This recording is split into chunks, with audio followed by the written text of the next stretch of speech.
Hey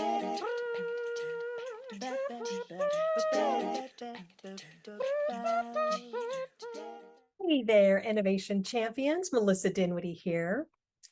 Ever notice how some teams seem to bounce back from setbacks stronger than ever, while others get stuck in a spiral of frustration? The secret to that resilience might surprise you. It's not about having tougher team members or better processes. It's about creativity. Let me share a story that changed how I think about resilience forever. Back in 2011, I made what seemed like a really small commitment. 15 minutes of making art every day. Now, not just any art. This was about playing in what I call the creative sandbox, just like my book, The Creative Sandbox Way. And the only goal was to play, to explore, to experiment for at least 15 minutes a day. And what happened next taught me something profound about resilience. Some days I would create something that made me just absolutely giddy with delight. Everything was flowing, the colors would flow, the shapes would dance, and everything would just click. And it was great. But then there would be other days. And oh my God, whatever emerged from my pen or my paintbrush just felt like crap. And I would find myself wondering if I would ever make anything decent again. But here's the magic. Because I showed up every single day, just for 15 minutes, I mean, I let myself go longer, but just the minimum of 15 minutes, something really fascinating started to happen. Those crap days became less devastating. Why? Because I knew from experience that if I just kept showing up, eventually I would make something that I liked again. Now, this really simple creative practice wasn't just building my artistic skills. I started it because I wanted to, force myself to do my art and to get better and all of that. But it wasn't just getting me to do art and to get better. It actually was building my resilience muscle. It was building my leadership skills. And this experience became a cornerstone of what I now call the Create the Impossible framework. So let me show you how each element of the framework builds resilience. The first step of my Create the Impossible framework is play hard. Get into the mind space of being a little kid. When you're feeling stuck or discouraged, obviously the last thing you might want to do is play, but that is exactly when you need it the most.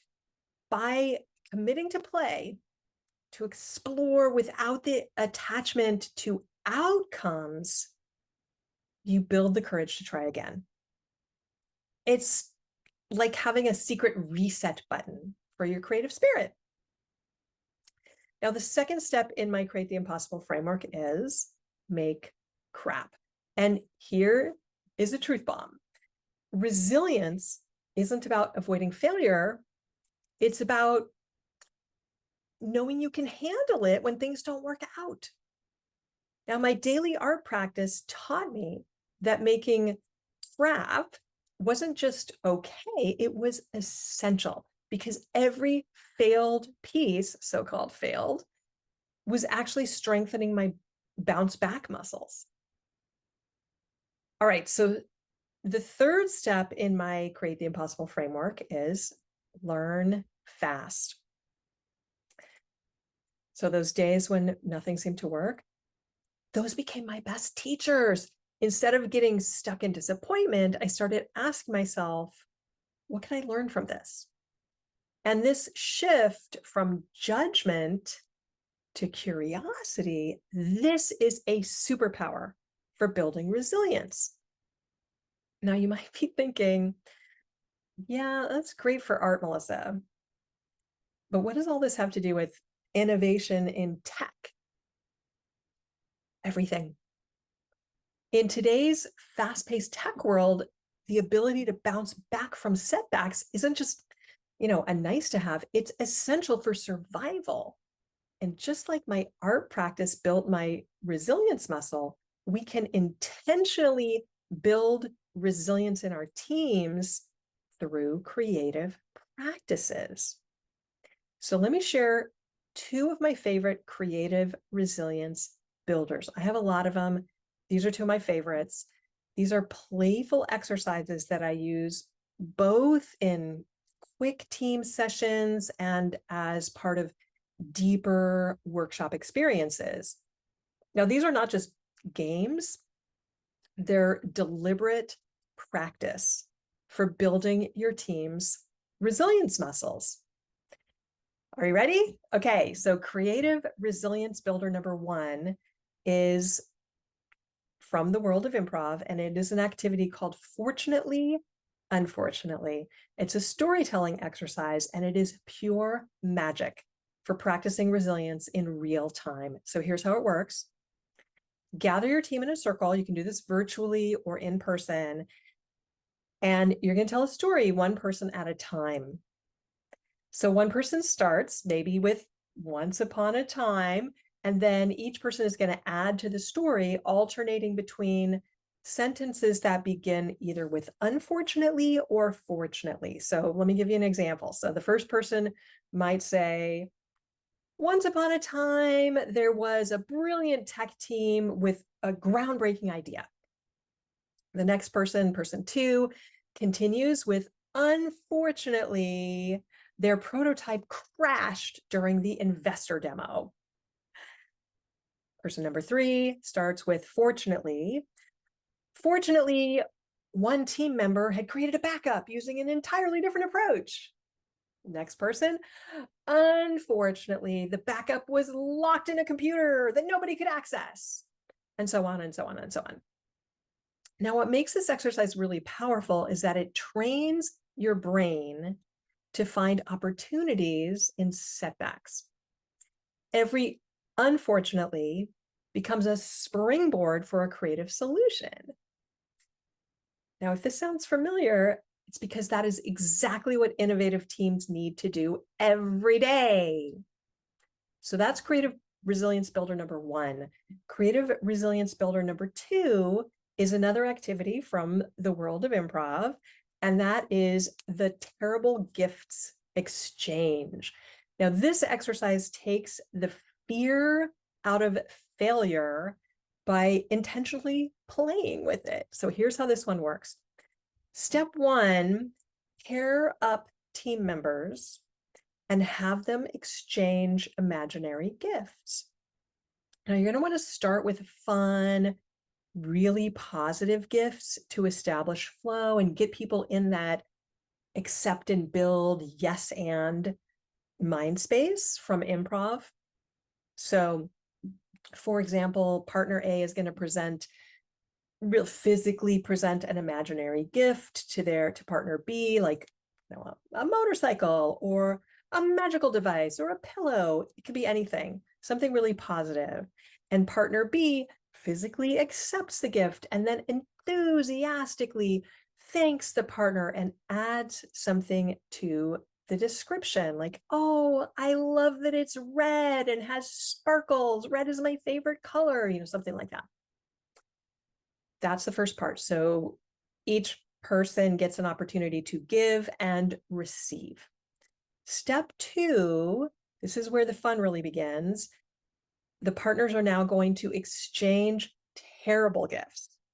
The worst thing you could possibly give someone. You would never in a million years give someone something like this. The key here is that the recipient has to find a way to be genuinely grateful and explain why the terrible gift is exactly what they needed. Now, use your imagination. The gifts are imaginary and the reasons are imaginary too. So maybe somebody gives you a broken pencil Why would you give anybody a broken pencil? Of course, you never would. And you might say, oh, this is perfect. Thank you so much. I needed something exactly this size to retrieve my cat's toy from behind the refrigerator. Make it up. This exercise builds creative resilience by training your brain to find value in unexpected places, and by practicing the art of reframing negative situations, and by building confidence in your ability to handle whatever comes your way and thinking on your feet, and by creating psychological safety through shared laughter. Now, both of these exercises might seem really playful and fun and even silly, and they are. But remember, play is not the opposite of work.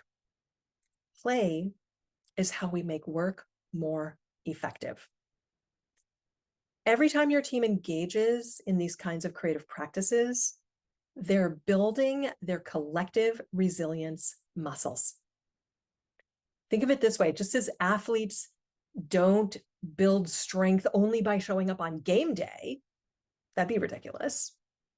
Teams don't build resilience by only facing real challenges.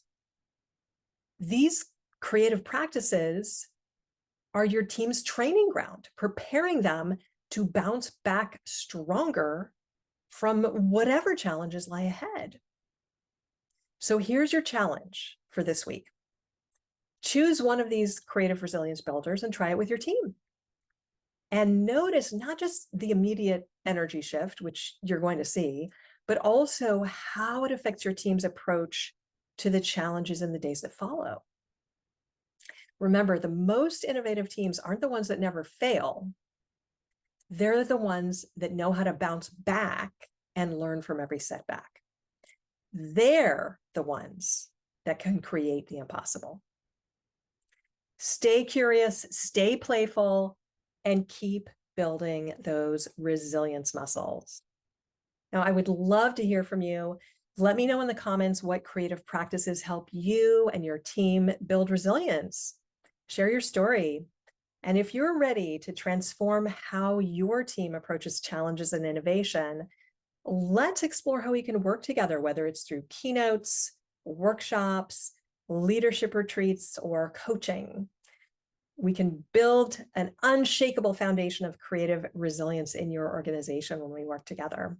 Book your complimentary innovation strategy session at the link in the description, and let's create the impossible together. If you found this story and these insights helpful, don't forget to like, subscribe, and hit that notification bell so you never miss an update on how to drive innovation in your organization. See you next time. Ciao.